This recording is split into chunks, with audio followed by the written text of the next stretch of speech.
Good day, colleagues. I hope you are all doing well in these trying times. Before I proceed to my presentation, I hope you would let me introduce myself first. I am Luis Jacob Retanan. I am currently a graduate student from Zhejiang University, and I work for the Department of National Defense of the Philippines. I thank the organizing committee for inviting me as one of the keynote speakers for this conference.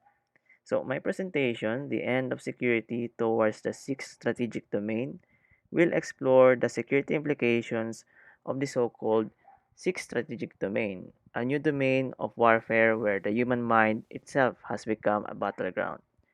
As I will discuss in this presentation, understanding fully its implications will be more complicated than it already sounds, since it is not only the practice of security that will be put into question, but also the very concept of security itself.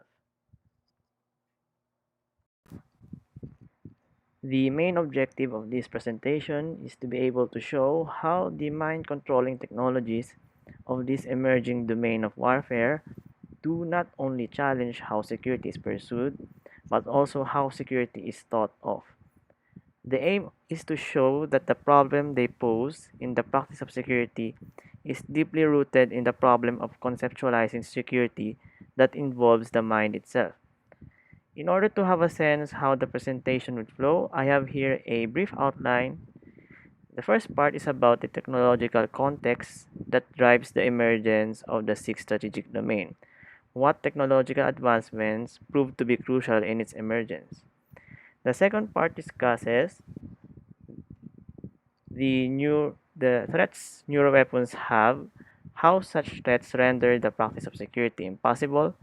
The third part would talk about the problem posed by neuroweapons to the conception of security, how such weapons render the very concept of security meaningless.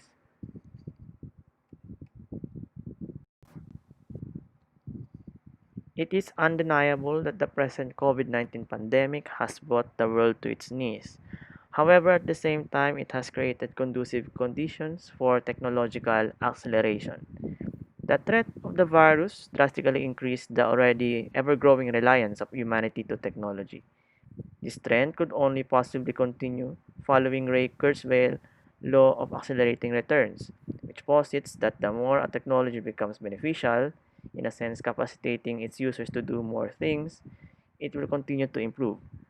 And that has never been so apparent today as the world enters the fourth industrial revolution. But besides the digitalized landscape of the 4IR, there's another technological revolution that is happening. The second quantum revolution, or 2QR. If the 4IR facilitates the development of interconnected and interactive digital devices, the 2QR demonstrates that the quantum world, which is already shaking up the field of physics, can be harnessed to produce game changing technologies. However, these two revolutions are not to last.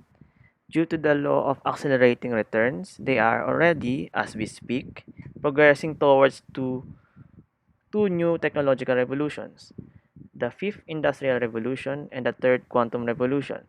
The former marks the full development of a human like artificial intelligence, marking the era wherein both man and machine dance with each other, while the latter signals the complete knowledge of the quantum nature of the human consciousness. Both of these revolutions are tightly interconnected, given that they manifest deep understanding of the full potential of the human mind. This is why the progress towards these two revolutions would be driven by increasingly sophisticated cognitive technologies, whose sophistication is attributed to, first, convergence of artificial intelligence, neurotechnology, and quantum technology, and second, the constitution of the mind to machines. So, in a sense, development of cognitive technologies is brought about by machines becoming minds and minds becoming machines. Thus, the progress towards the fifth industrial revolution and the third quantum revolution does not only attest to the law of accelerating returns, but also to the theory of the extended mind, So, as the world progresses towards these imminent revolutions, it gradually opens the mind, setting the stage for the emergence of the sixth strategic domain. The weaponization of cognitive technologies into so-called neuroweapons that transforms the human consciousness into a battlefield. Neuroweapons are basically mind-controlling technologies, however, that must be dissected carefully in order to grasp the real threat of such weapons. First, as James Giordano pointed out, such weapons could be classified according to the manner of their delivery. He highlighted three ways: drugs, devices, and data. Neuropsychopharmacology is a cognitive technology that employs biotech and neurotech in developing drugs that have direct and specific cognitive effects. On the other hand, for devices, robotics and AI, together with brain machine interface technology, significantly contributes to the development of devices that provides greater connectivity and synchronization between machines and minds. And lastly, for data, psychographics together with advancements in neuroimaging leads to a more detailed mapping of the brain and its emotions, enabling greater control of shaping the content of the data an individual processes. Second, as Jonathan Moreno pointed out, mind controlling technology has several aspects. First, mind enhancement, which enhances cognitive or even biological performance through use of drugs to stimulate or suppress neurological functions, or through the use of robot prosthetics and brain machine interface devices to amplify awareness and capabilities. For examples, neurotic drugs such as desidrin, modafinil, and Ritalin that are inducing sleeplessness and fearlessness to soldiers, and brain networking devices that allows commanders to have real-time information of the battlefield through enabling them to have access on unmanned vehicles and also to the very brains of their soldiers on the ground. Second aspect, mind reading, which allows to know the innermost thoughts of an individual, rendering deception impossible. Neurotic drugs have not been very successful in this regard, given that they create side effects that makes it hard to map out the brain. Brain machine interface devices, on the other hand, makes it easier to directly access the brain. Mind reading technology is incredibly useful for counter espionage and espionage activities. And third aspect, mind manipulation, the epitome of mind control, because of the fact that it alters the basic cognitive functioning, twists the perceptions experienced by the mind, and hinders the capacity to exercise free will. Technologies weaponized for such purpose would be hallucinogenic drugs such as LSD. Another example would be that what is called V2K or synthetic telepathy, which uses microwaves to induce voices inside the mind of an individual, driving him insane. A more recent example would be that uses CRISPR technology that can be used for creating synthetic viruses carrying mind altering genes. Yet the most insidious and arguably effective so far is psychographics employed by most big businesses nowadays, which enables more data on the human psychology, allowing more info on how to successfully manipulate emotions and thinking of the individual. All in all, mind control capabilities of neuroweapons now opens totally the human mind to warfare, and this presents dangers that cannot be dealt with. First, one can know what his enemy will think before his enemy thinks it. This is why neuroweapons would be the ideal weapon for Sun Tzu, as it would enable to win wars without even fighting. Second, one can also destroy his enemy from within. Neuroweapons could drive a whole nation mad, incapacitating military forces at an instant. And lastly, one can control his enemy, destroying his capacity to be aware and to choose his own actions. But what ties all of these threats is that no one could know that neuroweapons are being used against them, since it is his very capacity to know that is the case is the very thing being compromised to begin with. Others think that this is where the term neurosecurity comes in, but the practice of security, when the mind itself is involved, is one way or another problematic.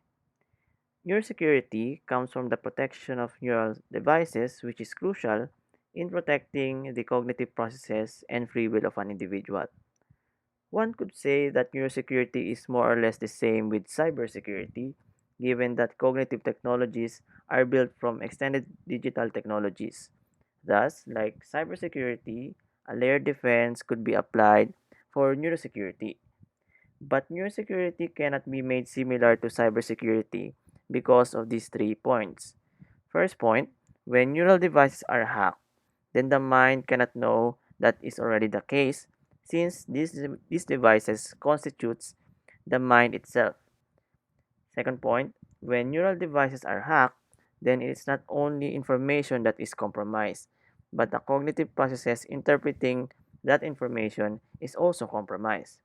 And third point, when neural devices are hacked, then it is not only the program of those devices that are hacked, but also the very user of the program too, given that the user is part of the program in this case.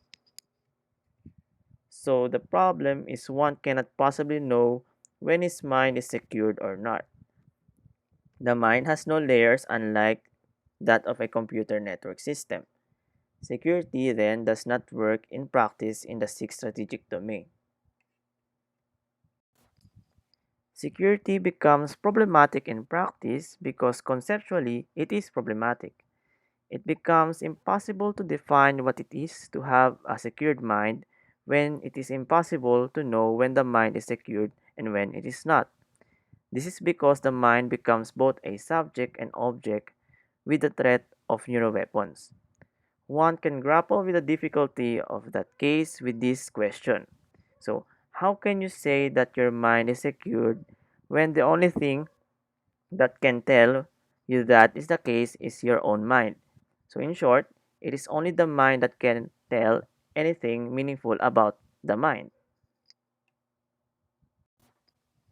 This circularity arising when trying to know the state of the mind is what is called as the paradox of self-consciousness. This paradox arises since thinking about thinking requires the capacity for thinking. Hence, the explanation is the thing being explained, which then leads to a statement telling about nothing. It is therefore hard to talk about or even define something which is in itself nothing, or trying to objectify what is subjective. So, the concept of security that involves the mind is inconceivable and even meaningless.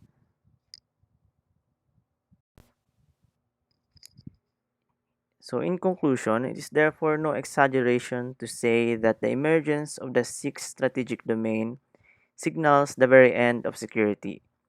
Well, not unless we develop an understanding that will help us to grapple the underlying nothingness of the mind. That ends my presentation. So, here's a list of my references from the literatures of philosophy, politics, and physics. You might want to take a look of them for further reading if you have some time.